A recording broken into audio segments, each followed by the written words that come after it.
Hi, this is Medician How to Learn Medicine channel. Welcome to this platform discussing about how to learn medicine. As an academic attending physician, I've been through all the stages you're currently in, either as a medical student, resident, or fellow. The goal of this channel is to help everyone to study better and improve your learning skills.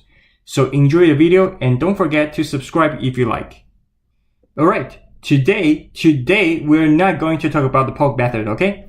We will come back to that maybe next video, because PULQ is still the most important method to learn medicine. However, today I do want to focus on something else, something easy to pick up and something easy to apply directly into your learning pattern.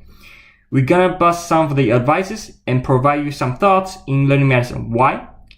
I have heard lots of study tips so many times, so I think it is time to talk about them and put the end to those advices. We will talk about the first two in this video, and trust me, this is gonna be fun. Okay, advice number 1. That is, you should just listen to your teacher and look at that PowerPoint and review lecture recording after class. That is all you need. This is one of the most common one I've heard on the top 3 of the learning advices. Listen to your professor, watch the lecture video, and review all the slides. And the answer is no. None of them are correct advices. This is not the single most important thing you should do before or after class, because here's the thing. How do you know this person's talk is good or not? If the lecture itself is not good, what's the point of reviewing it, right? Well, you may say, come on, I know this. I know what a fun and interesting lecture is. I know what is a boring and useless talk. But wait a second. How can you justify that? Maybe it's by far the most boring lecture, but it contains the best summary for that specific topic, and you just miss it because you thought it's boring. How do you know the value? How can you judge a person's talk, whether it is bad or not, based on only listening to that person alone? So, what is the simple solution to this? The answer is the same thing as in real life. Okay? You compare, right? Like you do shop over the Best Buy, eBay, or Amazon during Thanksgiving, which means before or after class, either way it's fine.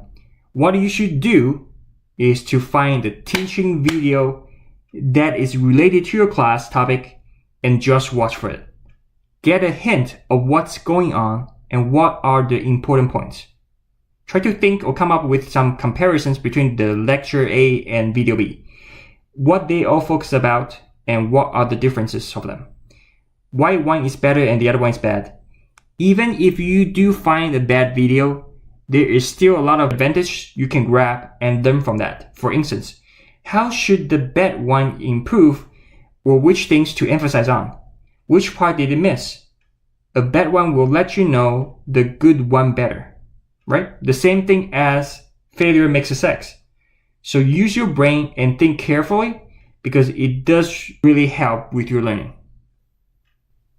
And I know you may want to ask, is it okay I just review the book chapters or read the slides?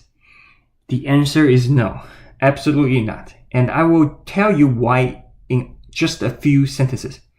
Let's say, for example, if you're going to buy an Apple or Microsoft laptop, are you going to put up all the specific device details and review it and study it and then go to a store to compare yourself? Or simply watch a video online with some people who already did the homework for you and summarized for you? Which way you think is easy and to the point? Okay, so the point here is do your comparing homework before you buy it. Okay? Your first priority after class is not reviewing the slides, it's not review the lecture again. Is go onto YouTube or search in Google, find some related videos and watch them and compare with your lecture videos, okay? So that you will learn much better and learn much deeper regarding that specific topic. Now, second advice, you should develop a timetable for your study, not even to mention that you should follow that 25 or 30 minute study rule and believe that you should change a subject every 25 or 30 minutes. And the answer is no need, not really. Why? Because you're studying medicine, and medicine is a lifelong learning specialty. Here is the fundamental concept. Let's think if I ask a med student, do you think medicine is the field you want to pursue? They will say, yes, of course. Do you think that medicine is interesting? And they said, of course. There are so many interesting cases and I like it. Then, why you set up a timer for that? Why you set up a timetable for that if it really attracts you? Do people usually set up a timer or a timetable when you have fun outside or playing video games or dating or even looking up on Instagram or Facebook? Well, then they will say, it is not as fun as those things. You understand, right? You know that. And my question would be, so why are you trying to make medicine as a not so fun task that need to be done that way? Why are you making medicine not so interesting anymore?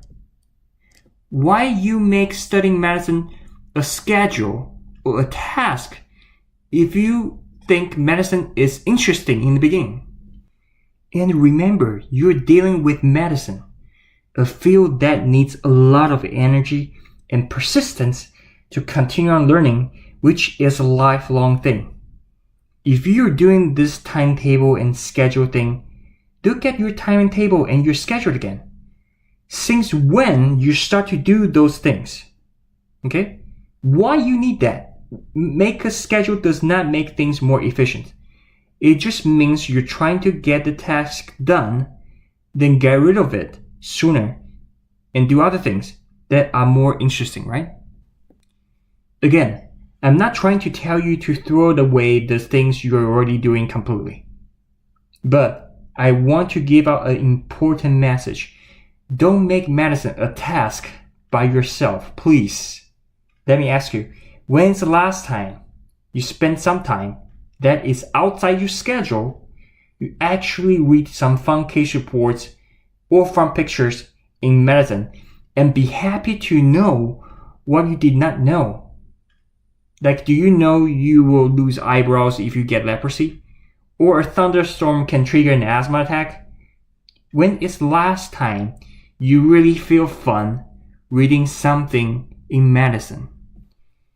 Try your best to keep medicine as part of your interest and do your best to maintain it.